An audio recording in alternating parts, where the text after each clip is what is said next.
Boa tarde a todos. Boa tarde. O meu nome é Ednei Maués, sou professor de língua portuguesa, fotógrafo, moro em Santa Cruz do Arari e estamos aqui para dar continuidade, né, no Festival Conexão Arari de Arte e Cultura, que é um festival que foi aprovado na Lei Aldir Blanc do Governo Federal, em nome de Aldanice Pereira, que não pôde estar aqui agora porque se encontra em outro país, na verdade, né? Por isso que ela não pode estar, mas é uma pessoa que está sobremaneira ajudando a gente de forma assim, substancial no que concerne ao festival.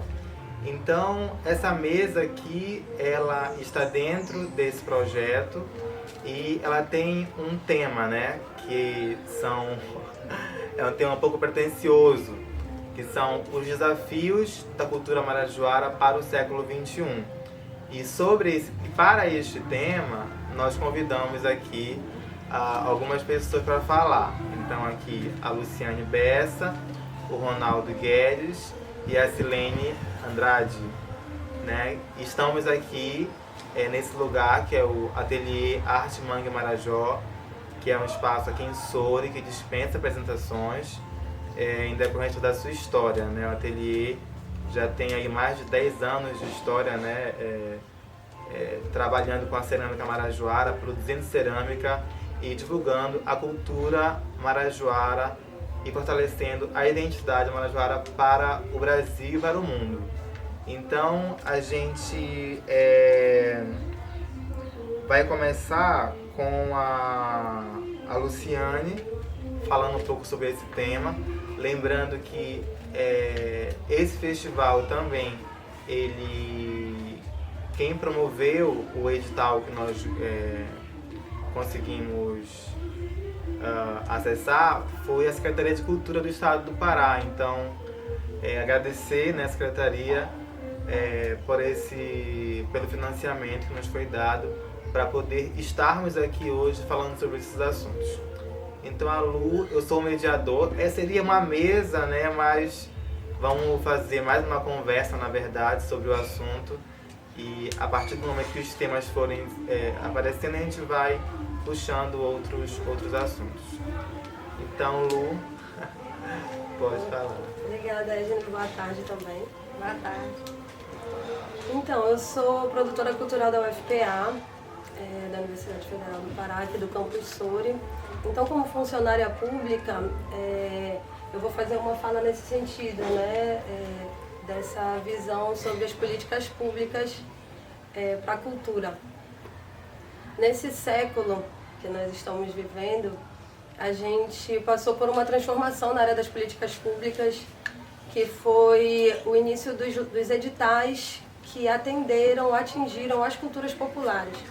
E, sobretudo, eu vou falar principalmente da cultura popular, que é um campo que eu sempre me dediquei e que eu considero fundamental para a transformação social, né? Para o desenvolvimento social, para o desenvolvimento cultural, econômico, educativo, de saúde, para o desenvolvimento como um todo, né? Desenvolvimento pleno. Então a gente precisa estar focado no que a gente chama o povo, né? Que é a maior parte da população, que a gente sabe que vive dentro do Brasil em condições de muitas restrições de acesso aos meios de produção, de acesso às informações, muitas vezes. E a cultura popular, ela é esse espaço onde o povo se expressa, onde o povo reflete a sua realidade e é a forma que ele tem de trabalhar dentro da cultura, né? É a sua expressão, é o seu trabalho, é a sua produção. Então, meu foco sempre é na cultura popular. Esse que é, para mim, a grande questão das políticas públicas. Até porque, se a gente for falar do mainstream e da grande indústria, ela não precisa de políticas públicas, né? Ela tem aí... Ela se sustenta e, ainda assim, ela toma uma grande fatia do recurso público. Em qualquer esfera que a gente for olhar, no município vai ter um evento, a fortuna que paga para os artistas famosos que passam na Globo, que passam agora nem Globo, qualquer emissora, Assim como nas redes sociais também tem artistas que estão fazendo seu nome e ganhando muita grana. Então, para trazer um artista desses, a prefeitura paga uma fortuna. Para tocar um artista local que vai representar a cultura popular local, é aquela coisinha miada e principalmente um desrespeito que a gente já viveu em vários municípios. Pela UFPA eu já trabalhei em 13 municípios e eu posso dizer que a gente vê frequentemente esse, na maioria das vezes, um pouco caso, né? Não é tratado da mesma maneira. Mas aí tem iniciativas, como eu falei, os editais públicos que começaram a alcançar a cultura popular e a gente está aqui podendo se beneficiar dele. E foram grandes avanços. Espaços culturais, grupos tiveram grandes incentivos para crescer, para se desenvolver. Artistas jovens que não pensavam que poderiam se manter da sua arte, ficavam sonhando aí com grandes empresários, de repente estão podendo produzir seus projetos. De repente não, né? Não vamos falar de repente, porque é uma luta que vem de bastante tempo. Porém, mesmo diante desse avanço dos editais, que são concorrências públicas, essas concorrências elas também são desiguais, porque é um processo burocrático e o processo burocrático passa por dominar uma linguagem que não é popular, passa por... Oi? Computação também. Passa pelo acesso às tecnologias, que a gente tem muitas restrições. Vamos celebrar que já podemos hoje fazer nossa live de mestre de Quina e tambores do Pacoval aqui do nosso bairro, né? Mas a gente ainda tem muitas dificuldades, às vezes é um notebook que quebra e uma internet que é lenta e poucas pessoas do nosso grupo, do movimento, do bairro têm facilidade de lidar com essas tecnologias, então ainda tem uma restrição de acesso muito grande. Ainda é grande a desigualdade. Enquanto produtora cultural da UFPA, eu tenho investido na parte de assessoria, né? A gente presta assessoria para os grupos de cultura popular e isso é uma coisa que todas as instituições públicas podem e devem investir, né? A prefeitura ela precisa contratar técnicos para estarem assessorando os grupos. Vamos fazer também muitas oficinas, cursos, isso é maravilhoso. Recentemente, o secretário de Assistência Social, Trabalho, Emprego e Renda do Governo do Estado do Pará esteve aqui em Soure e ele falou de programas voltados para capacitação na área de trabalho. Falaram para rabeteiro, falaram para agricultura familiar. São projetos lindos e importantes, mas também a área da cultura precisa ser valorizada como um campo sustentável, um campo promissor, um campo que gera renda e ao mesmo tempo que gera renda, ele também interfere nesse campo cultural, educacional, né? A gente tem, trabalhando com os mestres de cultura, a gente vê a importância dos jovens estar dialogando e convivendo com, mas conhecendo a história do seu lugar, aprendendo a respeitar e ouvir os mestres, a sabedoria dos antigos. São coisas que são muito importantes e que fazem uma grande diferença. Muitas vezes não aparecem nos números, mas quando a gente vai ver a vida e vai entrevistar e fazer uma análise qualitativa, né, o impacto na vida de um jovem que se envolve com a cultura, com a produção cultural, ele é muito grande. Além da questão objetiva material do trabalho, como também por essa questão social, educativa, simbólica, né? A questão da valorização da identidade cultural, que eu vou deixar para a Silene e para o Ronaldo falarem, que eles vivenciam isso de um modo muito lindo. Aqui o Pacoval é um lugar que a gente, andando aí esses anos de trabalho, quase 20 anos trabalhando na área de produção cultural, muita coisa do que a gente idealiza para as comunidades a gente vê acontecendo aqui no Pacoval, né? Que é os jovens estarem envolvidos, que é um trabalho que é permanente, né? Antes da pandemia, todo sábado, já fazendo 10 anos. Então, é uma coisa que envolve, que tem um impacto. E aí, quando a gente tá... Então, muita gente de fora fala, nossa, que a gente sempre sonhou, lá acontece. E o Pacoval brilha, assim, nos olhos dos agentes culturais, dos militantes da cultura, né? E eu ouvi a mesma coisa de uma profissional da área do meio ambiente, que veio aqui e viu o trabalho que a Resex faz, viu o trabalho das associações de pescadores, como a comunidade é envolvida e protagonista no cuidado da sua comunidade, no cuidado do seu meio ambiente. Então ela ficou, gente, o que a gente sonha para todas as comunidades, a gente vê acontecer aqui em Soure.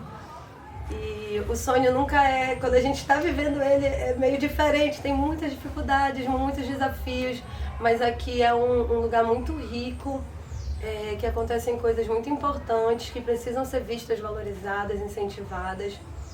E aí eu colocaria assim, pensando nesses desafios. Principalmente nesse campo do... Tu levantou alguns pontos agora, né?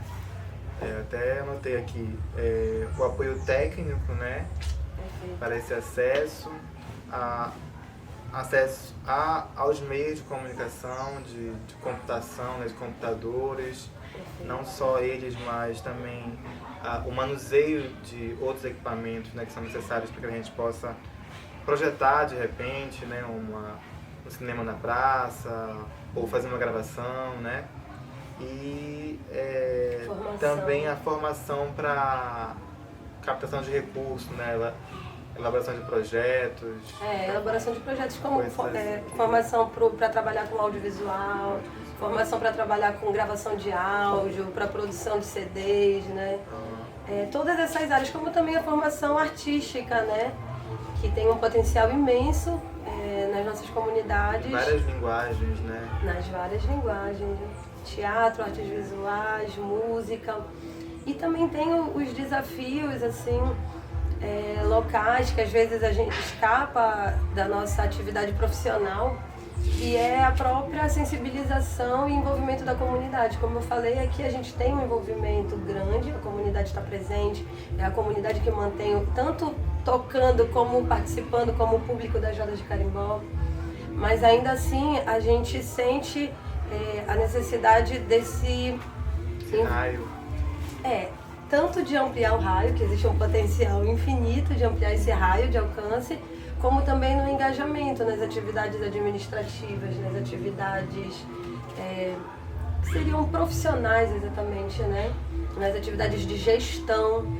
E muitas vezes a gente percebe assim, eu vou te dar uma expressão que é bem realista, como eu já vivi, por exemplo, em Bragança, da gente ver os jovens envolvidos, mas de repente tem outras coisas que chamam mais.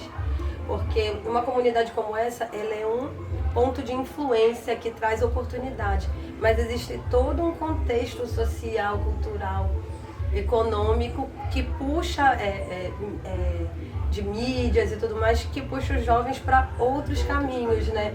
Que não contribuem para essa união comunitária, para esse trabalho comunitário. Então a gente tem muito esse desafio, né? De conseguir envolver e mantê-los, e não só os jovens, como também muitos adultos que muitas vezes, às vezes desistem. Eu sinto às vezes essas falas, meio que essas coisas não tem jeito, isso é assim mesmo. Não vai dar certo. Não vai dar certo, é muito difícil. E vai se desgastando e começa a ir cuidando das suas vidas, e é o que o capital precisa, né? Que os povos estejam desunidos, cada um no seu mundinho ali, com a cara fixada só no celular. E para consumir, cultural, né? E cada um individualmente, e o que também interfere diretamente na vida política local, porque se a comunidade está reunida, ela está conversando. Os quintais são espaços políticos, o que dirá um centro como um espaço comunitário, né? Um barracão de carimbó, onde a gente conversa e pensa nos seus desafios. Quando a gente está falando o que a gente precisa para o grupo, quando a gente vê, a gente está discutindo política pública, porque a gente sabe que a gente tem direitos que são negados, né? Então eu colocaria também mais esse desafio de fato de conseguir ampliar essa mobilização, assim, e manter, né, a regularidade dos jovens. Felizmente tem jovens que já estão, alguns estão saindo, outros estão entrando, e tem crianças. O que é mais maravilhoso de a gente ver no trabalho aqui no Pacoval é as crianças aqui dentro, né? Atividade. As crianças aqui dentro, as crianças apaixonadas por carimbó, as crianças interessadas na cerâmica. Esse lance do envolvimento da infância, né? É chave. A permanência, né, dos jovens aqui. Tem desde criança, né, até adulto, e continuam produzindo, continuam trabalhando. É incrível. O legal é hoje também ver eles dando oficina, ensinando. E alguns que já fizeram esse trajeto, né? Entraram garoto aqui, hoje já são adultos, tem artistas, tem uma série de jovens que... Pessoas premiadas, né, em editais também, da Aldir Blanc. Potencial incrível da juventude, mas precisa realmente desse início, né? Ver ele pequeno e ir crescendo junto nessas discussões, realmente. Essas discussões políticas. Acho que é isso. Eu terminei de começar. Tem um ponto aqui que eu anotei, eu queria falar um pouco contigo, que é justamente a cultura, né, dentro de um lugar que é historicamente colocado como um lugar de grande vulnerabilidade social, né, que é a Ilha de Marajó. São 12 cidades dentro de uma ilha, com altos índices, né, de violações de direitos fundamentais, de tráfico de pessoas, trabalho infantil, abuso sexual, maus tratos, enfim, conflitos familiares. Então, como é que a cultura ela pode estar, né, sendo um espaço para minimizar essas vulnerabilidades e combatê-las, né? Como é que um espaço como esse ele pode realmente trazer para essa criança, essa adolescente, uma visão de mundo diferenciada e ele se colocando no mundo, né? E entendendo o seu corpo, a sua vida e podendo se posicionar também sobre isso, né? Sim, de várias formas, né? Esse envolvimento ele traz junto vários aspectos. Eu estou lembrando agora de uma foto de adolescentes daqui do Pacoval, da associação, que é parceira aqui do ateliê, né? No mato, fora Bolsonaro. E eles lá carregando, queremos mais educação. O que nos reuniu, o que trouxe eles para perto, para esses debates, foi a cultura. Foi a cultura que os atraiu. A cultura ela também atua diretamente no campo da saúde mental. E a saúde mental ela é base para a saúde do corpo inteiro, né? Então, a arte-terapia, a musicoterapia, tem cada vez mais cursos aparecendo nessa área, formação nessa área, e muitas iniciativas nesse sentido de reconhecer a arte, a dança. Eu posso dizer que eu sobrevivi uma parte da pandemia quando eu estava totalmente trancada, isolada dentro de casa, cuidando da saúde da minha mãe, que estava grave. Eu sobrevivi pela dança. Foi dançando funk e dançando yoga. Dentro daquele quadradinho ali, eu acessava pela internet e dançava, e aquele movimento de corpo, o ritmo, a melodia, o entretenimento, o lazer, a consciência corporal que a dança traz. Isso foi... E toda a questão hormonal que é produzida, né? Que vem do prazer, que gera o prazer e que vem do prazer também, daquela atividade artística, ela é fundamental para a nossa saúde. Então ela interfere na saúde, ela interfere na forma com que a comunidade se posiciona politicamente. A gente sabe que uma comunidade consciente politicamente é um canhão de guerra apontado contra o sistema opressor, né? Porque exige direitos, porque coloca limites nos abusos, na exploração. Também é um fator potencialmente econômico, né? De geração de renda. Felizmente a gente tem jovens na luta, mas que estão conseguindo sobreviver disso, como tem outros que já alcançaram, que vieram de periferias, que já alcançaram outros patamares financeiros e econômicos a partir da arte, da cultura. Então a cultura ela é estratégica, e a questão educacional, né, da convivência, da reflexão. Música, ela puxa para reflexão, principalmente quando a gente está aqui no Carimbó, vendo as poesias do Mestre Diquinho, né? Tem o entretenimento, mas também tem a poesia que traz a tua história, que traz a tua identidade, faz que tu saberes quem tu és, de onde tu vens. E isso vai mudando radicalmente a vida da pessoa, o cotidiano da pessoa. Um dos jovens contemplados no edital de juventude da Lei Aldir Blanc, que veio para cá criança, que é o Vanilson Nascimento, o vídeo dele está no YouTube, no Instagram e no Facebook. O vídeo resultado desse projeto se chama Resistência Cultural no Bairro do Pacoval. E ele relata como um período que ele participou de gangues afastou ele totalmente da cultura. Era assim, não casava, as duas coisas não cabiam na vida dele. E quando ele se volta, tentando nessa fuga mesmo de um universo de violência, quando ele se volta para a cultura, isso dá nova vida, dá nova esperança, dá nova perspectiva para ele, né? E então essas são algumas formas. Será que eu era acho por que aí? é esse caminho. Obrigado, Lu. Obrigada a você. Vamos lá. Então, Ronaldo, o que tu teria para falar pra gente sobre esses desafios da cultura majorana pro século XXI, tendo como base, né, eu trabalho aqui no ateliê Artimangue Marajó.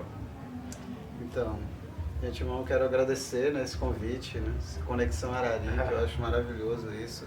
Eu acho que de cara já surge esse desafio, né, que é estabelecer esse diálogo nesse lugar, né, nessa ilha que só a gente que está aqui entende como é que funciona. Né? As distâncias. Acordei 2 da manhã hoje, cheguei em Cachoeira 5, cheguei em Salvaterra meio-dia para chegar aqui 3 horas para gravar 5 horas. Então, é para quem quer. Veja bem os desafios. Exatamente, as distâncias. A AMPAC, né, a Associação de Moradores do Bairro do Pacoval, né? Isso foi uma ação que a gente idealizou, eu e a minha companheira Silene, né? Quando a gente pensou em desenvolver alguma ação também nessa área de organização da comunidade e também criar uma estratégia de transmissão de conhecimento através de atividades, né? E uma delas foi a criação da AMPAC, né? A gente reúne aqui a comunidade aqui no ateliê para apresentar a nossa proposta, que eram 2 projetos para a comunidade, que a intenção inicial não era criar uma associação e sim desenvolver um projeto diretamente, que era um projeto que ligava a cultura, esporte, meio ambiente. E para nossa surpresa, a gente saiu distribuindo convite em casa aqui no bairro e para nossa surpresa a gente recebeu um número muito grande de moradores do bairro. E todos parece que estavam ansiosos e querendo que tivesse esse fórum, essa instância para poder falar das suas dificuldades, dos problemas. E, enfim, nessa reunião a comunidade demandou que nós deveríamos criar uma associação e foi daí que começa, né? E a gente deixou um pouco o projeto que a gente tinha a intenção de lado e foi criar a Associação de Moradores do Bairro do Pacoval, em parceria com o ateliê Artimangue Marajó. E aí, nas nossas ações e conversas, uma delas foi a gente fortalecer a identidade cultural no bairro. E entre várias ações, entre o Projeto Cidadão Curumim e várias outras ações que a gente desenvolveu, a gente desenvolveu um projeto que foi de fortalecimento da música, da identidade cultural através da música também. E aí a gente realizou uma ação que foi uma oficina de construção de confecção de instrumentos do carimbó. E aí começa a dar origem no tambor. Carimbó como outro norte, né? Dentro dessa associação, além da cerâmica. Né? Além da cerâmica, foi uma outra. E daí, nessa trajetória toda, a gente hoje realiza uma atividade cultural que está no calendário do município, que é essa experiência da roda de carimbó, em que ela é aberta para a comunidade, que envolve os mestres, o mestre de Quinho e mestre Regatão, que foram fundadores do Tambores do Pacoval, entre muitos outros mestres, Conceição, que está no andar de cima, Leomar e vários outros. E essa ação, a ideia era justamente essa, né? A gente conseguir fazer a transmissão de conhecimento através dessa atividade, que também foi mais uma experiência que a gente vivenciou, né?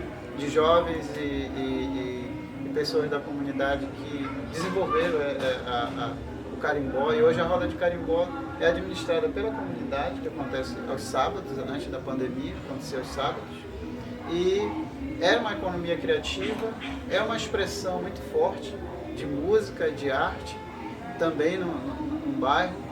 Então foi uma ação que rendeu muito. Assim. Até hoje rende, né? Nós estamos nos adaptando, discutindo a possibilidade de retomada da roda de carimbó, mas também com outras ações, né, que estão sendo encaminhadas, com a lojinha que a gente tem dentro do espaço da associação. A gente realizou uma loja para exposição. Por exemplo, nós temos os jovens que são percussionistas, que desenvolveram a percussão, músicos, e que já confeccionam instrumento como a Milene, né, que é uma percussionista do tambores do Papoval, o Vanilson, que produz. Então a ideia é também ter sustentabilidade dentro desse universo, né? Então a lojinha na associação vai ser para comercializar o produto que eles já desenvolvem, produção de tambor, maraca, cerâmica e etc. Então a gente está nesse exercício de retomada, né, dessa administração da cultura na comunidade. É interessante de pensar nessa cultura orgânica, né? Que tudo vem a partir da natureza, seja o barro, seja a música que vem do curimbó, que é uma madeira, né? Seja as esculturas de madeira com resíduos dos manguezais, das praias. Então, essa organicidade, né, da natureza e a arte é algo muito forte no Marajó, e aqui ela é reproduzida de forma magistral, né? Então, é um ponto assim, bem interessante assim, de falar. Exatamente, a gente vivencia isso, né? Primeiro que essa festa, a proposta do Tambores do Papoval, essa roda de carimbó, ela é uma festa que a gente faz para nós mesmos, para a gente se divertir, para a gente tocar, para a gente se expressar. Aqui na roda de carimbó a gente não tem distinção de nada, a gente vê criança dançando com os mais velhos, todo mundo é igual, do mesmo tamanho. E também quem vem participar como convidado, os turistas que vêm visitar eles, também entram nessa festa, se sentem abraçados, né, por essa expressão cultural que acontece aqui. Mas a ideia é realmente a festa para a comunidade, para o bairro. É o desafio da economia, né, de fortalecer a economia criativa. É um grande desafio, a grande estratégia. Porque, por exemplo, aqui, como a gente falou várias vezes, como a gente falou aqui várias vezes, é a comunidade que toca, a comunidade que mantém o público, que é o público da roda, mas os turistas eles são necessários para o financiamento disso, né? O turista é quem paga a entrada, porque por ser um trabalho comunitário a comunidade não paga nada, né? Só o que consome, né? Do bar, do restaurante, mas precisa do turista. E Soura é esse lugar, né, onde o turismo acontece realmente. E esse fluxo O turismo sustentável, de base comunitária, é uma grande estratégia que precisa ser adotada, que também se relaciona diretamente à questão ambiental, né? Ronaldo, fala um pouco sobre esse encontro de si, a gente estava falando mais cedo sobre isso, de como foi a tua relação com a cerâmica, de tu te ver a partir disso, que você estava falando um pouco. Então, pois é, foi quando de fato eu me descobri, né, minha verdadeira identidade de fato, né? Não aquela que eu tive que tirar o documento, né, como todo mundo precisa. Mas foi uma que eu precisei, foi um encontro, né? Foi um encontro comigo mesmo, essa descoberta da origem do barro, né? Como a expressão dos nossos antigos. Então foi uma descoberta, um encontro muito, muito forte comigo mesmo. E foi aí que eu descobri o meu papel de fato, que era de aprender a fazer cerâmica, de aprender a história da cerâmica no Marajó e de transmitir esse conhecimento e compartilhar esse conhecimento com a comunidade, principalmente com a comunidade local, com as escolas, como aqui a gente tem um projeto, alguns professores amigos que a gente tem uma época que a gente fecha o ateliê para receber a escola, e aí é um diálogo com os alunos, para a gente olhar para nós mesmos, para a nossa pele, olhar um para o outro, e ver de onde nós viemos, né? E esse diálogo também se dá no sentido de que para onde nós queremos ir, né, também. Mas eu penso de forma particular que a gente só vai saber para onde a gente quer ir se a gente saber de onde a gente veio. E a proposta da cerâmica na vida das pessoas nesse sentido, e a música como o carimbó, é justamente isso, é a gente entender através dessa nossa origem, nosso lugar. E aí, com certeza, a gente teria uma sociedade mais humanizada, mais sustentável, com mais autoestima, conhecedora, sendo protagonista do seu próprio lugar, da sua própria história e tomando conta disso, porque na maioria das vezes o que ocorre é que a gente acaba perdendo esse time, né, da vida e fica muito na espera das coisas acontecerem, das coisas virem até nós. E na verdade a gente pode realizar coisas, a gente pode construir coisas. Nós somos pessoas que podemos sim influenciar, apesar do sistema, apesar de tudo apontar ao contrário, nós podemos influenciar e construir algo. Nós vivemos essa experiência aqui, né? Nada disso que acontece hoje no Pacoval, em Soure, todas essas ações, elas não existiam antes. Elas existiam no desejo, no pensamento, e hoje elas são realidade. E a gente tem outros anseios, né? Nós temos outros anseios de irradiar mais, de realmente ter uma transformação muito maior. Eu penso nisso, eu acredito nisso. Porque é um bairro, né? Então tem tantos bairros em Soure também, podia ser em outros lugares, né? O ateliê já se expandiu lá para... Não é Pacoval? Mirizal. Lá em Mirizal, então tem as comunidades de Soure também que precisam desse apoio, né? De uma estruturação, de sistemas culturais, né, que se estabeleçam lá, para que também esse turista ele já vai para esses lugares, né? Lá para o Céu, Cajuna, Pesqueiro. Então, fortalecendo as comunidades também, né? E em outros bairros, outros processos de sistemas sustentáveis ligados à cultura. Exatamente. A gente já tem, na verdade, outros ateliês que já estão se abrindo em Soure, em outros pontos da cidade, né? Comunidades também, que de uma certa forma a gente teve uma participação nisso, com pessoas, artistas que passaram pelas ações aqui, ou que se inspiraram nessa ação, né? A gente vê muita coisa acontecendo. É uma inspiração, né? Exatamente, é como a Bessa aqui falou, né, que muita gente vê coisas acontecendo aqui que gostariam muito que acontecesse no seu lugar. Né? E isso dá segurança para as pessoas de continuarem lutando, de verem que é possível construir algo. Né? É fácil? Não, não é. É muito fácil você ficar parado na sua zona de conforto, olhando, reclamando muitas das vezes, mas é possível. E eu acredito que o viés da liberdade se dá por esse caminho, de você sair da tua zona de conforto e se propor a construir algo, né? A fazer algo, porque isso gera uma engrenagem, um mecanismo que não tem volta. Por exemplo, o Vanilson passou por essa experiência, o Madison, a Ellen, o Adley, uma série de jovens que passaram por aqui. Isso teve impacto direto na vida deles, não tem volta, eles mudaram, eles se tornaram artistas, e de forma positiva. Hoje a vida deles também gira em torno disso, né? O trabalho deles com a cerâmica, com a madeira, com a arte, com a música. Assim como a dança do carimbó, com a valorização dos mestres, né?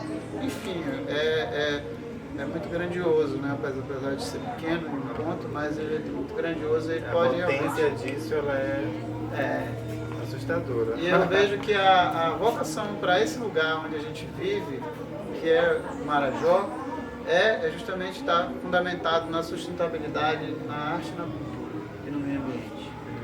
Qualquer outro projeto para o Marajó que não leve como base a sustentabilidade, a cultura e a economia, o meio ambiente, a economia criativa, ele no mínimo precisa ser refeito e repensado.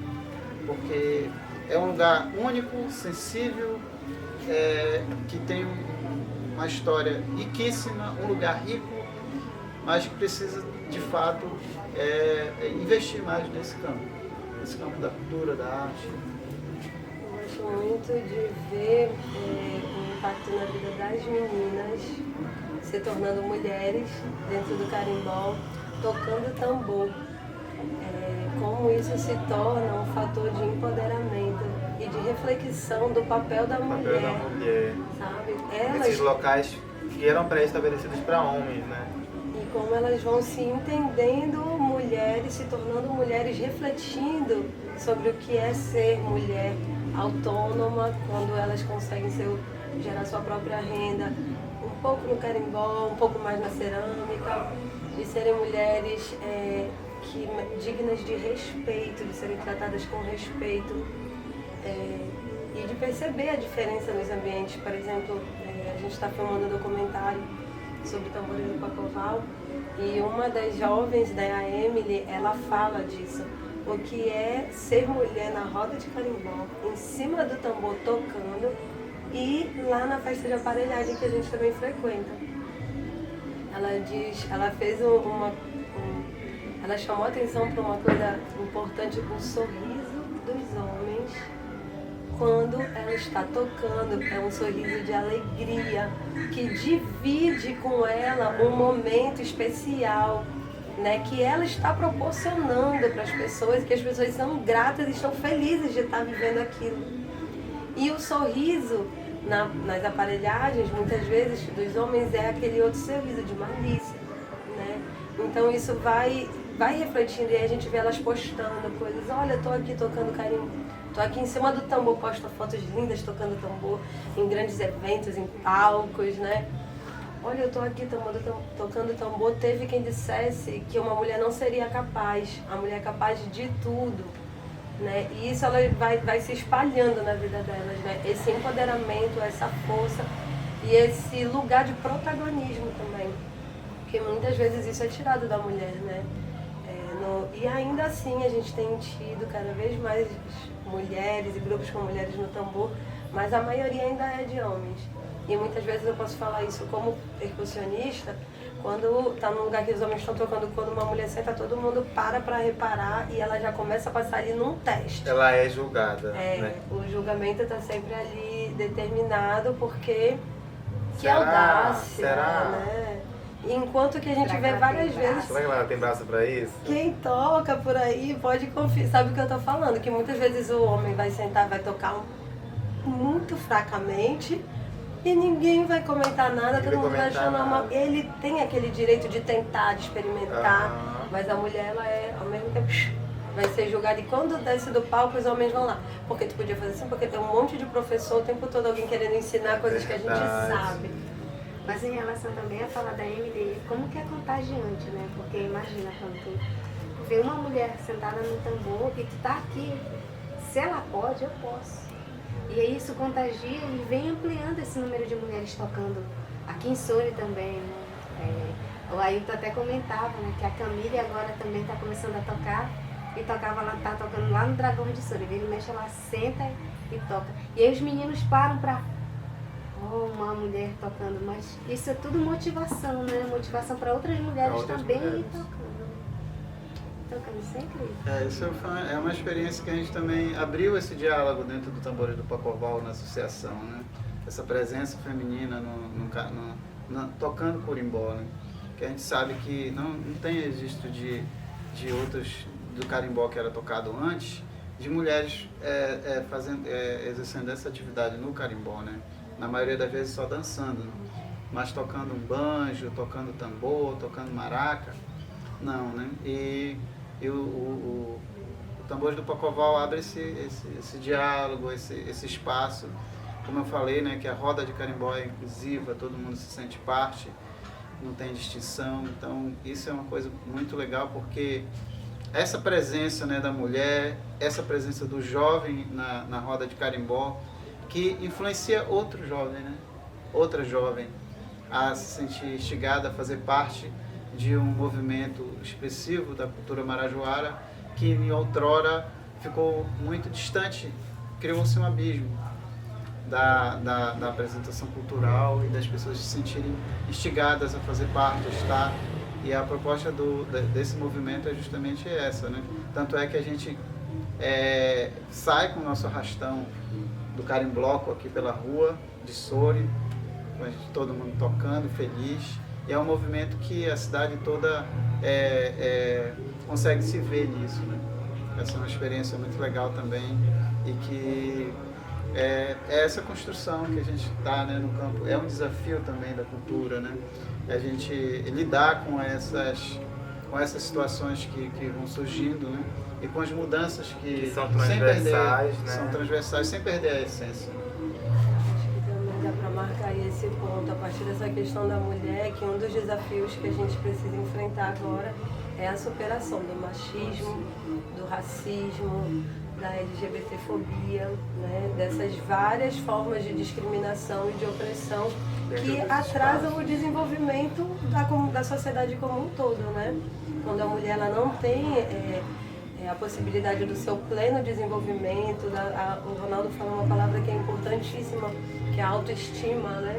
A pessoa se saber capaz, a pessoa se saber de valor, né?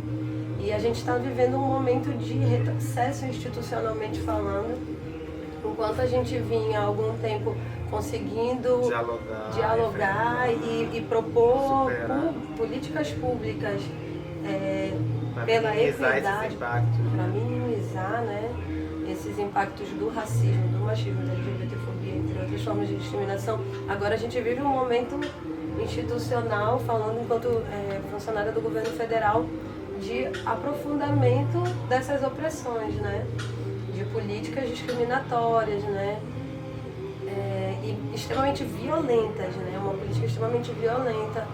Quando a gente ouve, eu tenho até vergonha e eu não vou falar as palavras da ministra nela nesse momento falando sobre isso. Contra as meninas, culpando as meninas por violências e abusos sexuais e culpando as meninas, né? Então, o tamanho desse machismo, o tamanho desse adultocentrismo, o tamanho desse racismo, porque eu, quando falo contra o Marajó, falo contra a população negra principalmente, né? Porque ela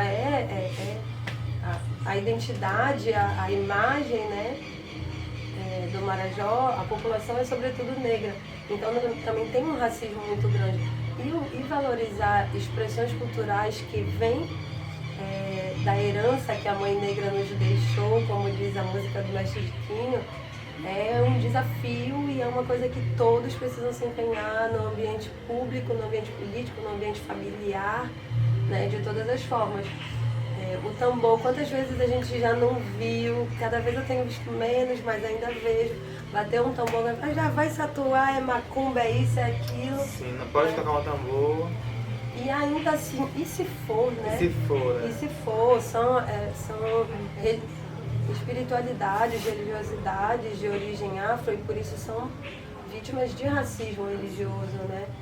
E aí a gente afirmar o tambor, né, afirmar a cultura afro-brasileira e afirmar o lugar da mulher e ter esse espaço de liberdade e respeito, onde a comunidade LGBTQI pode se expressar e pode ser ela mesma, como a gente vê aqui no Pacoval, como vê lá no Espaço Cultural Coisas de Negro, travestis dançando, ou gays dançando de saia, e lésbicas demonstrando seu afeto, né? Isso é estratégico, inclusivo e desafiador, porque é um enfrentamento, né?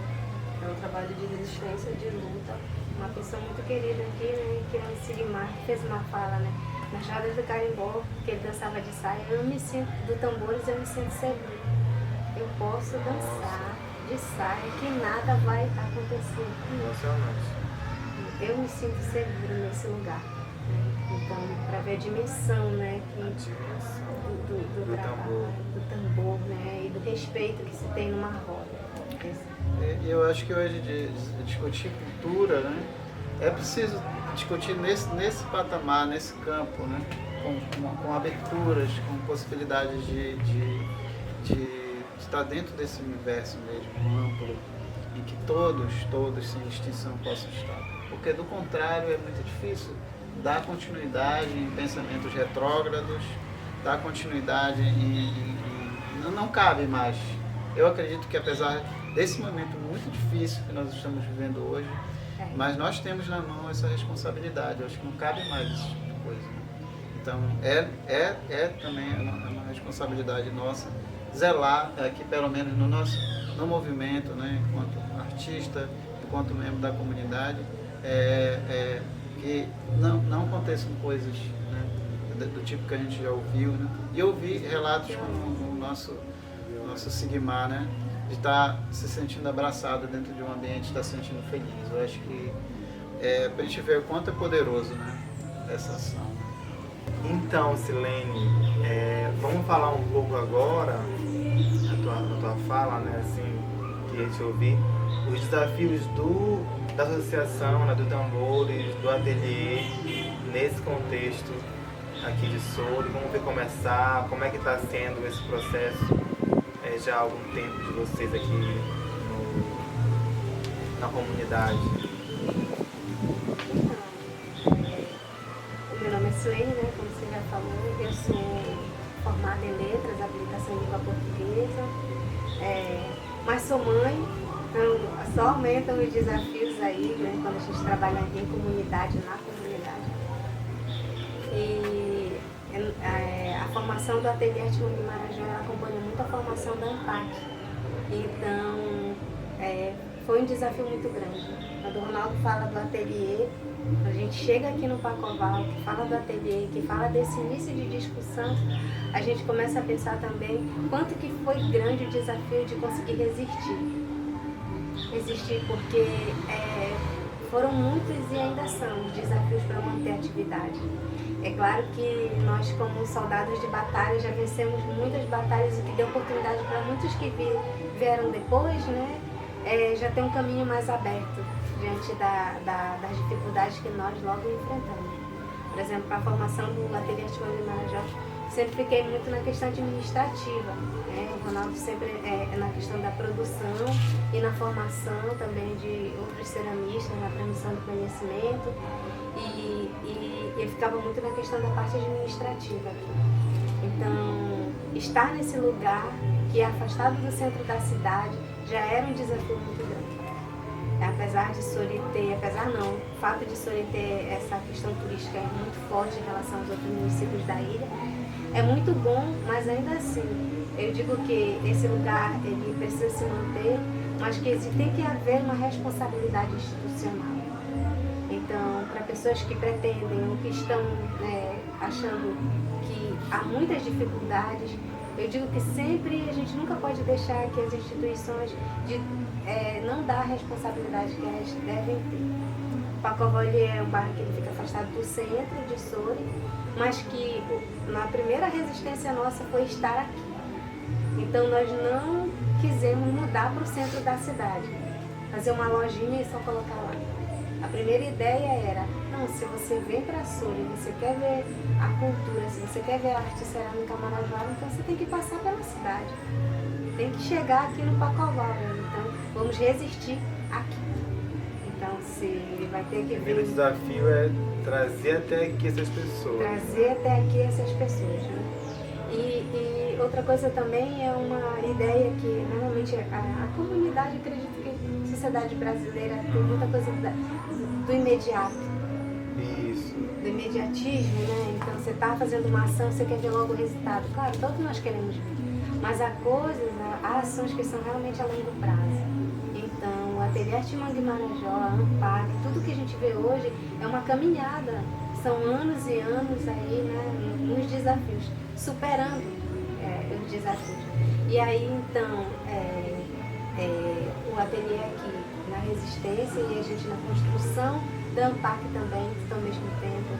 Aí coordenando o ateliê, coordenando também a ANPAC, porque é uma administração coletiva, todos esses espaços, né? Aqui o ateliê, a ANPAC, o Tambores do Pacoval, a gente sempre conversou muito que precisava ser coletivo para dar certo.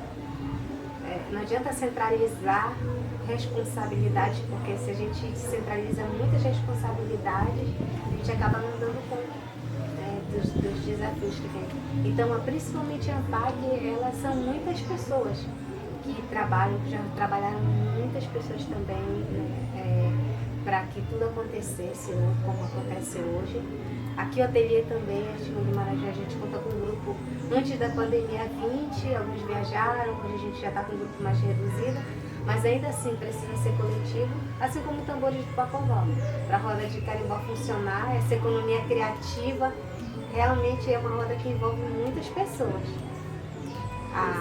Sim. Silene, eu queria, como tu é mais ligada, assim, eu acredito, à cidade mesmo, né, as instituições, a professora também, queria que você falasse um pouco sobre a função do poder público, né, das prefeituras municipais, como é que elas poderiam ajudar esses espaços, né, que se elas ajudassem, eu acredito que seria mais fácil da coisa acontecer, né, então...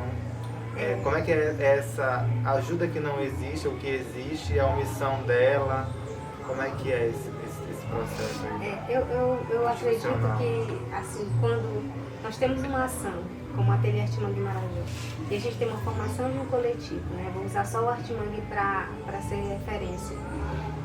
Nós já acreditamos nesse potencial, está acontecendo. Mas o que a gente vê muitas vezes é que as instituições não acreditam no potencial, né? E aí elas têm um papel fundamental, que é, por exemplo, potencializar o desenvolvimento dessa tua iniciativa, da tua ação.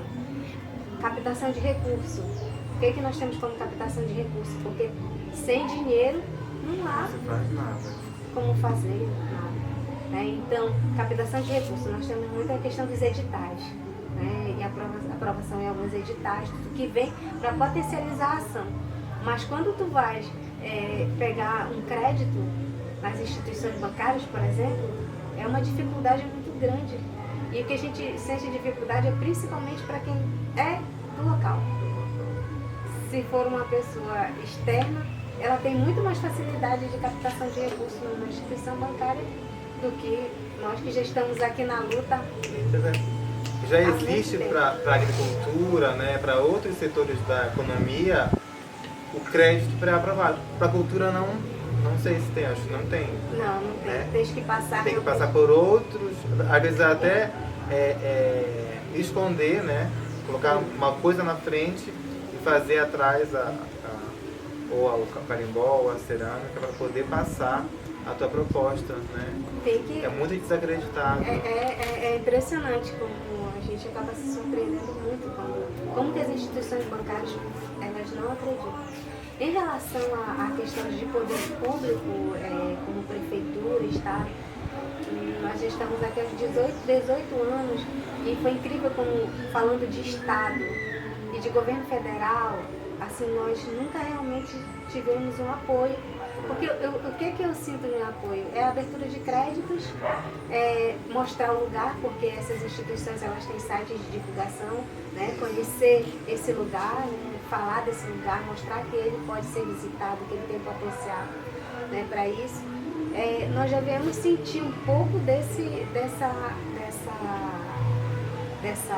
divulgação, desse apoio agora no governo do Estado, principalmente com apoio com as aprovações em editais, porque acabou sendo, por conta da pandemia, tendo que ser online, e isso deu muita visibilidade, né, de uma certa forma. É interessante, assim, o quanto é vergonhoso para o Brasil, né, de nós só podermos ter acesso ao recurso por conta de estarmos vivendo a maior pandemia, ou seja, só porque nós estamos na maior pandemia da história da humanidade, aí tá, vamos aprovar isso para vocês aqui, tá? Então, 3 bilhões de reais, nós vendo agora, né, a partir do governo que está aí, enfim, dando dinheiro para o centro, na torta e à direita, o quanto é pouco para o Brasil, 3 bilhões de reais, e o quanto que para nós é muita coisa, né? Para o adolescente que pegou e está na juventude ativa, para vocês do ateliê enquanto espaço cultural, para produtores culturais, o quanto é muito para a gente, o que é tão pouco para o Brasil. Então, tu pegar esses 3 bilhões e dividir, tem como tu trazer esses 3 bilhões que são multiplicados para 10 bilhões, sei lá, 6 bilhões, porque a renda que é gerada a partir disso, né? Aí você pega restaurantes, aluguel de espaço, compra de materiais, nossa, o dinheiro ele se triplica, né? Então, como é que nunca houve uma política pública pensada para a cultura e só agora, por conta da pandemia, nós tivemos que conseguimos, né, esse acesso? Porque existe também uma mentalidade muito retrógrada, tacanha, a respeito da cultura, né? Investir dinheiro na cultura é jogar dinheiro fora, não vale a pena. E olha aqui a gente mostrando que tem quantas pessoas envolvidas, quantas vidas e quantas possibilidades de melhoria, de geração de renda, de economia, de sustentabilidade está acontecendo. Imagina se nós tivéssemos apoio, né? Se a gente tivesse de fato um investimento sério, comprometido, quanto isso não seria muito maior, né? E uma questão do município em relação aos municípios, em relação ao nosso município, por exemplo, é tu não ter o fundo de cultura. Pois é. Tu não ter o conselho de cultura. Uma coisa que não tem, que é fundamental. E Soure, né, gente? Soure já é uma cidade grande, ela vai ter o seu fundo. Então, não tem fundo de cultura. Então tudo que tu precisa como um apoio tem que ser... E a prefeitura, né? Vai direto na prefeitura, quando que poderia ter um recurso para isso. E justo nós aqui, que Soure tem muitas ações culturais. Muitas ações culturais mesmo, assim, sabe? É interessante. Outra questão também é que em relação ao que a prefeitura pode dar o apoio, incentivo, é a melhoria de acesso para as rodas de carimbó, do tambores do Pacoval, para o acesso aqui ao Hortimão de Marajó. Os acessos precisam acontecer, né? Precisa existir para que possa chegar com mais facilidade, para que a pessoa possa ver o que se faz no município. Pavimentar as ruas, iluminar, né? Para poder ser um espaço de fácil acesso.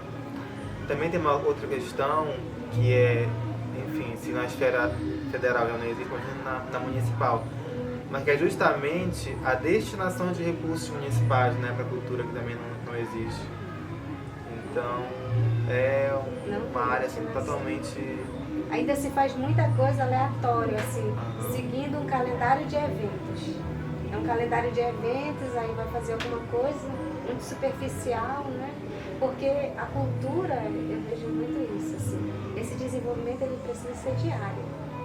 Quando a gente fala em relação, por exemplo, à questão ambiental, que é muito importante aqui, porque nós estamos, não só como mestre de quem nos chama, né, nesse chão encantado, mas porque nós também estamos numa área muito sensível, que é a área de reserva extrativista marinha de Soure, em que Soure tem uma economia que depende muito desses espaços, que são a sustentação de, assim, muitas famílias mesmo aqui em Soure. E aí, quando a Lu falava nisso, eu lembrava, o Ronaldo foi conselheiro da Resex, fundador da Reserva Extrativista Marinha de Soure. E aí, então, nós participamos muito de discussões, o que possibilitou que nós trouxéssemos para dentro da ANPAC discussões em relação a questões ambientais e dessa área acessível que nós precisamos preservar.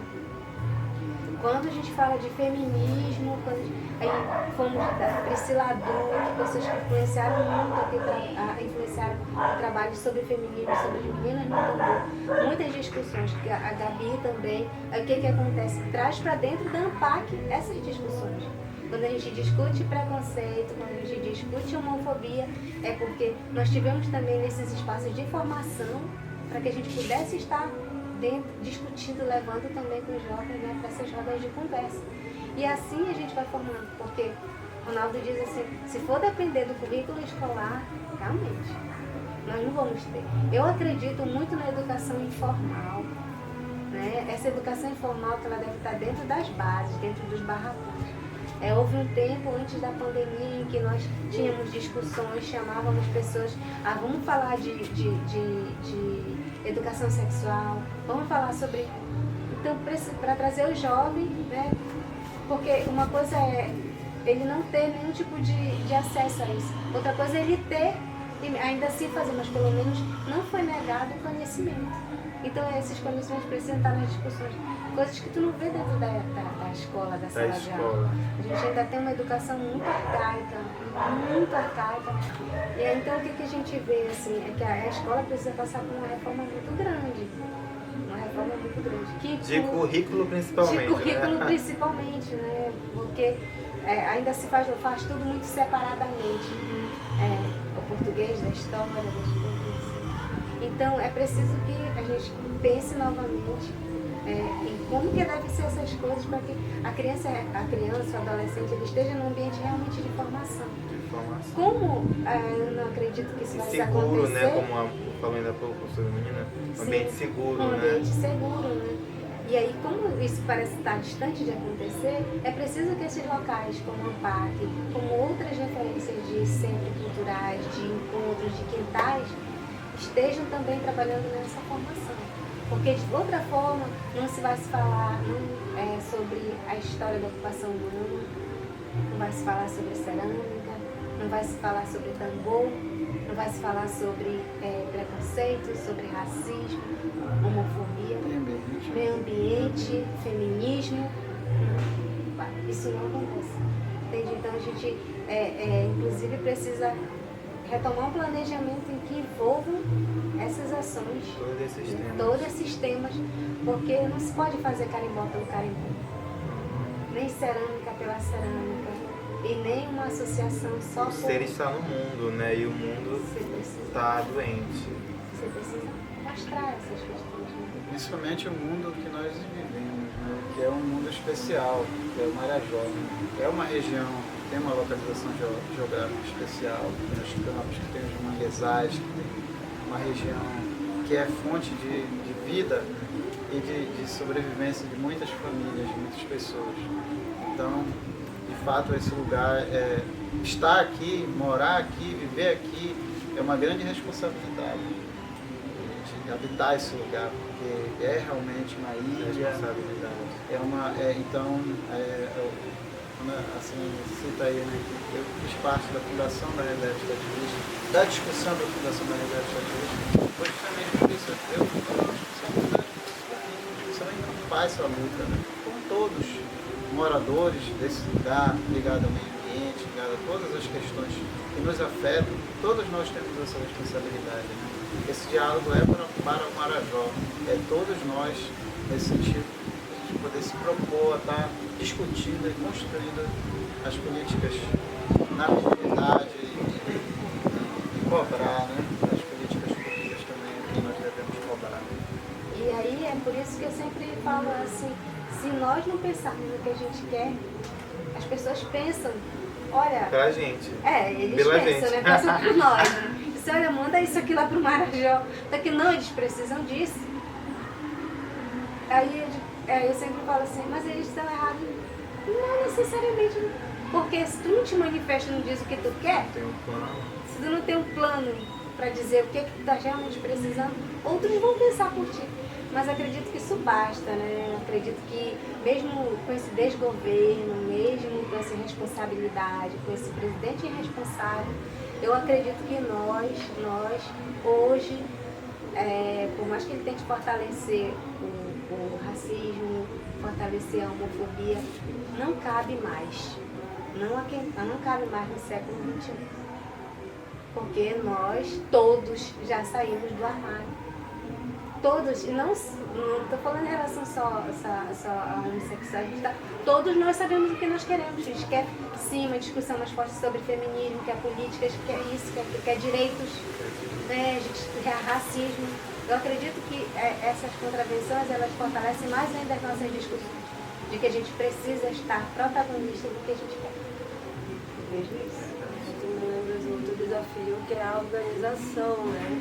A mobilização e a organização de entidades, de redes, de colaboração, de debate, que a gente esteja organizado tanto localmente como Regionalmente, nacionalmente. internacionalmente, fortalecendo. Nós temos essa tentativa, né, com conexão, por meio do site, por meio da mídia de diálogos, espaços entre esses participantes, de fazer essa conexão, né, de tentar articular ações, articular falas, diálogos que sejam para a comunidade, que sejam para o Marajó, para a gente se entender, se ver, né, e sermos agentes multiplicadores mesmo das nossas ações em outros locais. Eu queria que a Luciane falasse, na verdade, porque assim, a Luciane é produtora cultural, né, da UFPA e foi responsável pela articulação de vários projetos dentro de SORI. Então, se nós somarmos os projetos de SORI, eu acho que são 22 propostas, não é isso?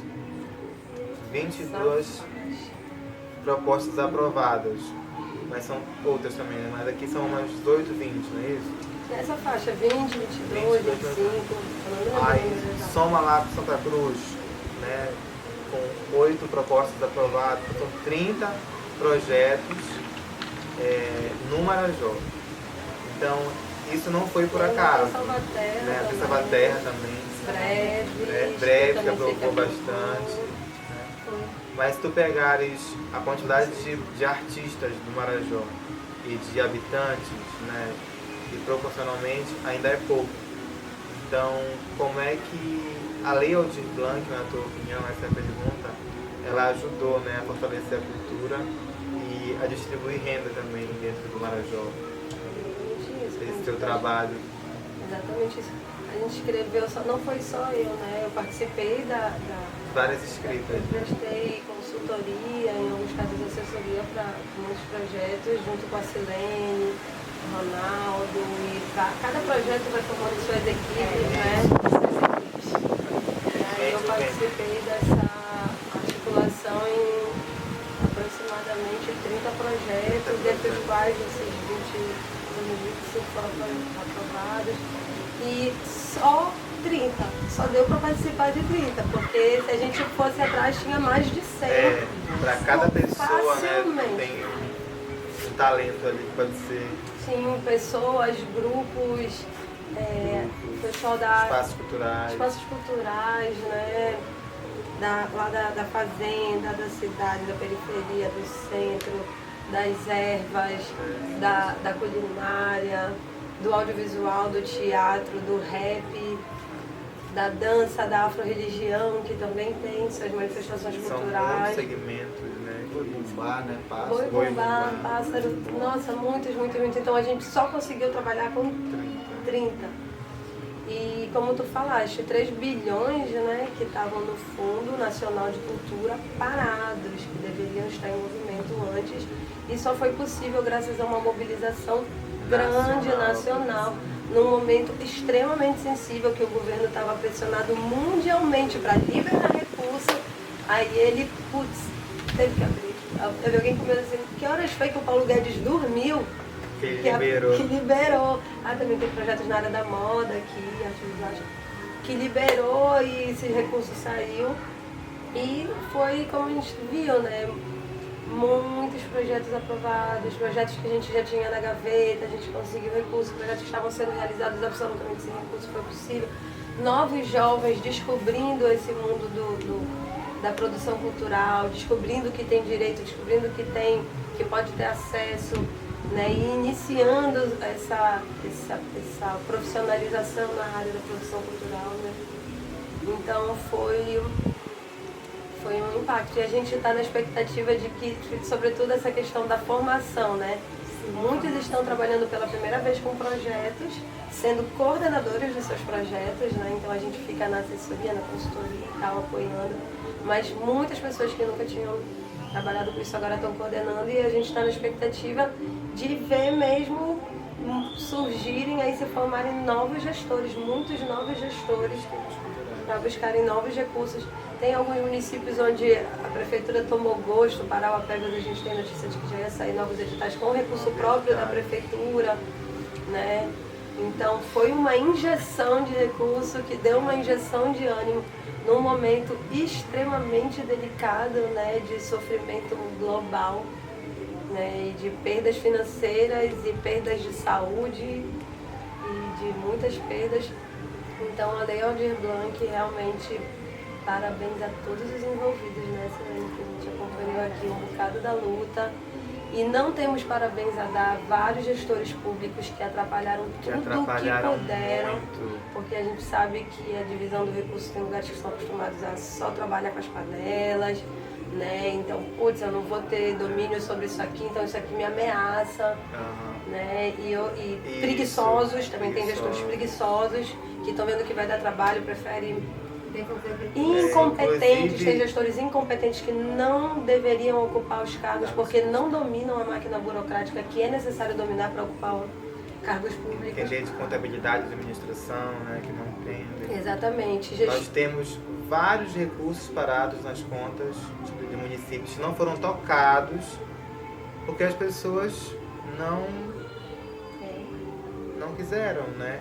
E também tem uma coisa assim muito séria, foi uma coisa assim, muito séria, que foi o uso do recurso da Aldir Blanc para compra de voto, porque o recurso saiu em setembro, outubro, né? Então isso aí foi muito sério, né? Quantos projetos que podiam ter sido aprovados e beneficiados, eles nem foram pensados, vistos, porque alguns secretários de cultura usaram o dinheiro para dar para o parente, para a sobrinha, para o vizinho, para comprar voto, né? Então é muito sério.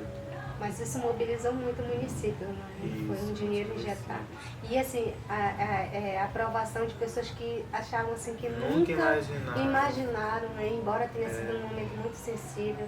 E a Lei Aldir Blanc foi uma luta, sempre que a gente conversa com quem foi aprovado, olha, para que esse recurso chegasse, houve lutas extremas para que fosse liberado o recurso.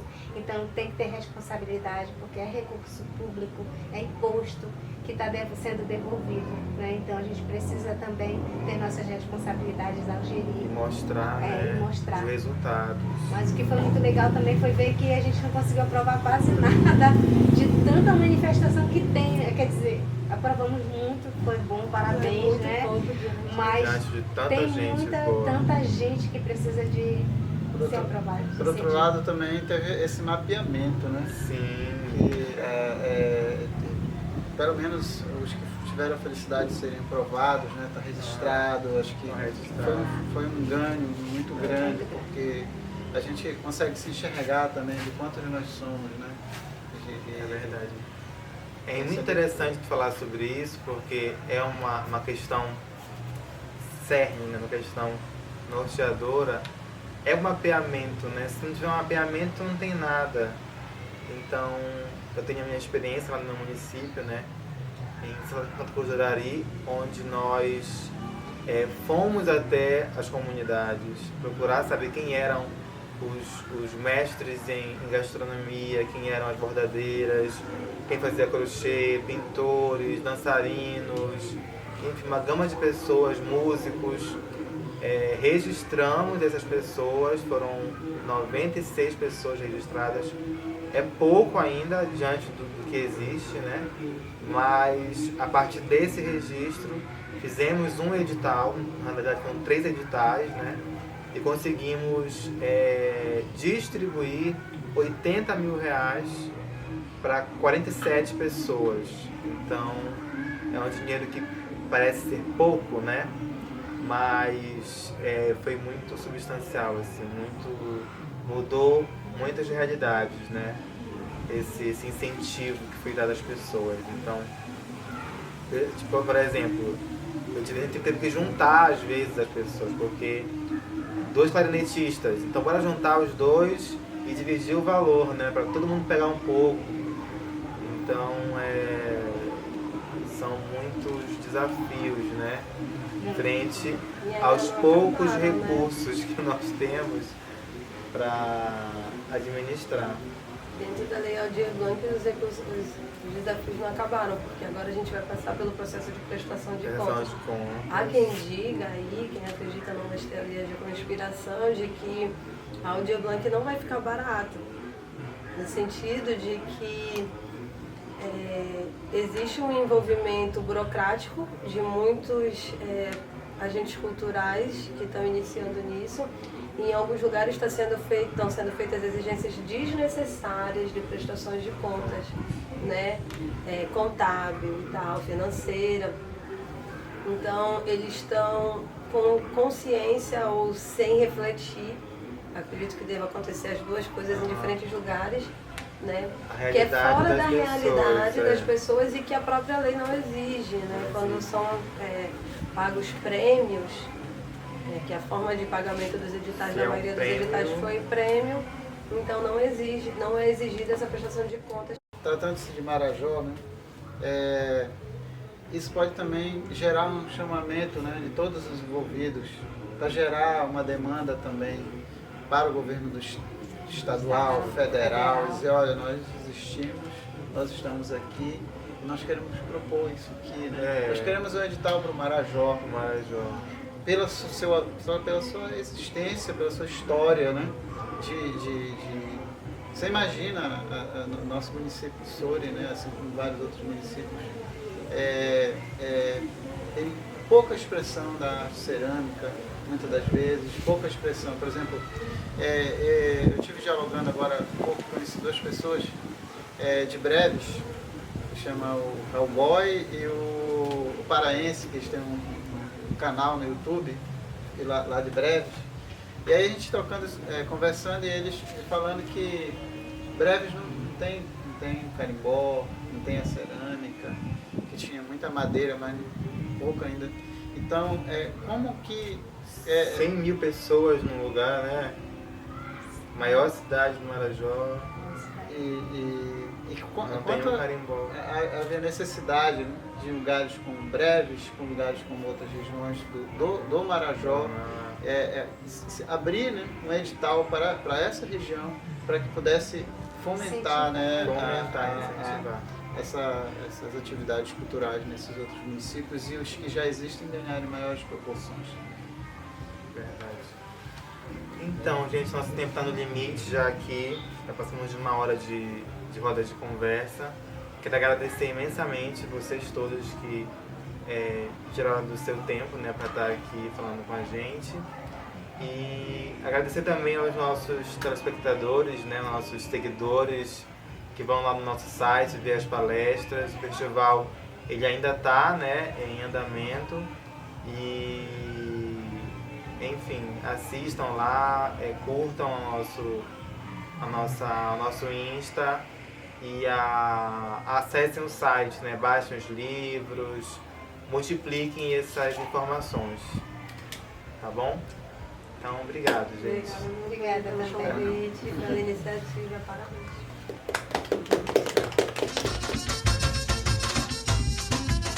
Alô, Marajó!